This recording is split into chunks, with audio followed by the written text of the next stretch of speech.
সম্মানিত আহ্বায়ক জনাব আহমদুল্লাহ বলেন আজকের অনুষ্ঠানের প্রধান অতিথি।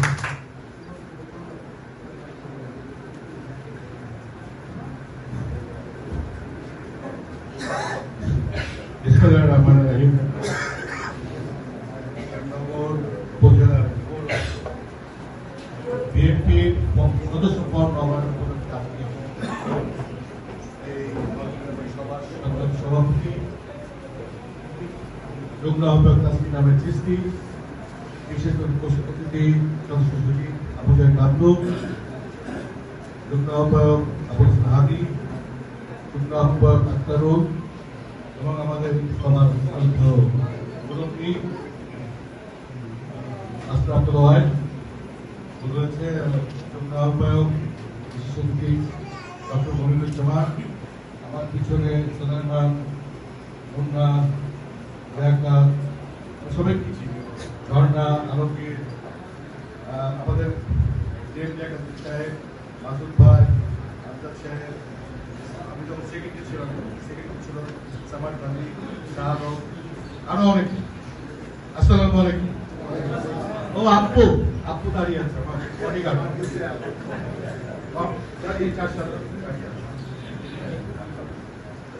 আসলে এই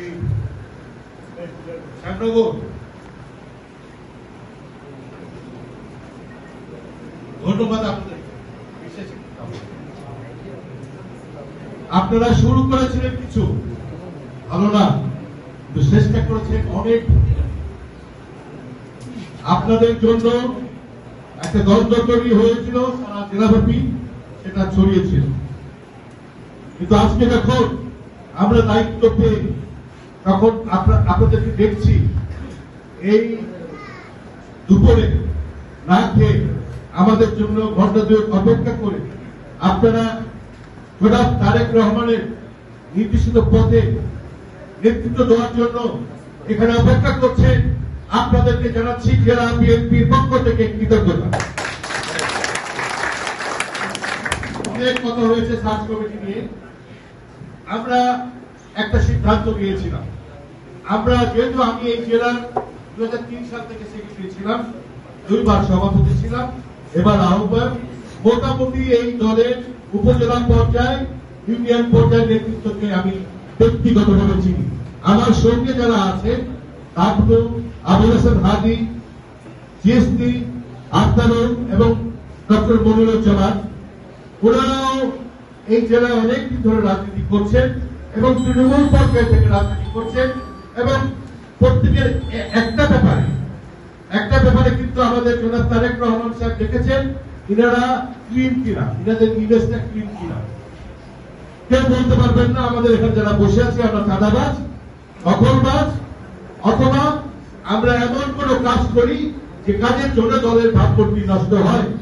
এই দায়িত্ব পাওয়াটা, আমরা যে দায়িত্ব পেয়েছিলাম, এটা কিন্তু আমরা লবিং করি না, যেটা আমাদের দলের মধ্যে অনেক সময় হয়, অন্যান্য দলেও হয়। আমাদেরকে হ্যান্ডপিক করেছে তারেক রহমান সাহেব, হ্যান্ডপিক করেছে এই দলকে সুষ্ঠু একটি টাকা নেওয়ার জন্য। তারই ধারাবাহিকতায় সার্চ কমিটির কথা আসে। সার্চ কমিটির ব্যাপারে আমরা বিভিন্ন নেতৃবৃন্দের কাছ থেকে চেয়েছি আপনারা 3জন করে অথবা 2জন করে দেন। কোন জায়গায় গ্রুপিং 2টি পর্যায়ে আছে, কোন জায়গায় গ্রুপিং 3টি পর্যায়ে আছে। সেই হিসাবে আমরা সবাইকে চিনব, বিশেষ করে আপনি যখন ইউনিয়ন পর্যায়ে কারোর নাম দিবেন। কিন্তু দুঃখের বিষয় কি জানেন, যেসব নেতারা খুব বড় বড় বক্তব্য রাখেন জেলা পর্যায়ে এবং উপজেলা পর্যায়ে, আপনাদের জ্ঞাতার্থে বলছি, ওনারা একই দোষী, ওনার লোককে কিন্তু বলে না, কিন্তু প্রত্যেক যে লোক আছে তার বিরুদ্ধে বলছে সে আওয়ামী লীগের। এটা অত্যন্ত দুঃখের ব্যাপার, কারণ আমরা সামনে দেখেছি 2 পক্ষেরই বিভিন্ন দোষে দোষী এমন লোকজন আছে। কিন্তু তখন বাদ দিতে চাই বলে ভাই ওনাকে বাদ দিয়ে না, তাহলে ঠিক আছে, তাহলে ওনাকেও বাদ দিয়ে। সুতরাং আপনারা এখানে নেতৃত্ব দেবেন, আমরা তো দিব। আপনারা যদি এই বিবেকবোধ যদি আপনারা না রাখেন, সেটা দায়িত্ব তো জেলা বিএনপি নেবে। জেলা বিএনপির মূল কাজ কিন্তু সদস্য ফর্ম নবায়ন করে। সার্চ কমিটি ছিল খুব বড় একটি ব্যাপার।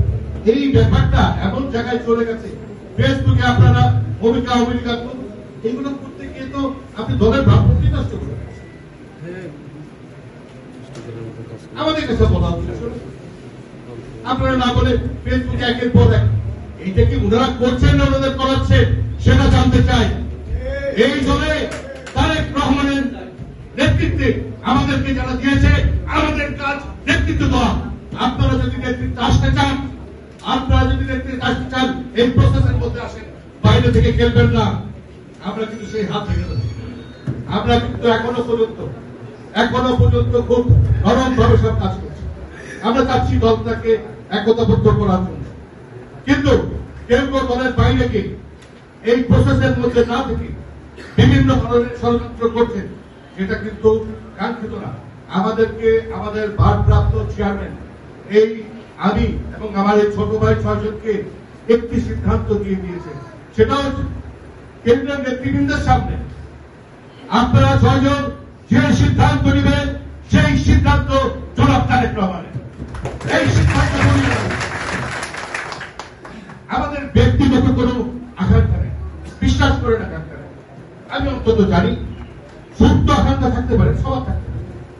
আমি হয়তো সভাপতি হইতে চাই, কিন্তু সেটা কি আমার মাথার মধ্যে আমি এখানে কাজ করতে এসেছি?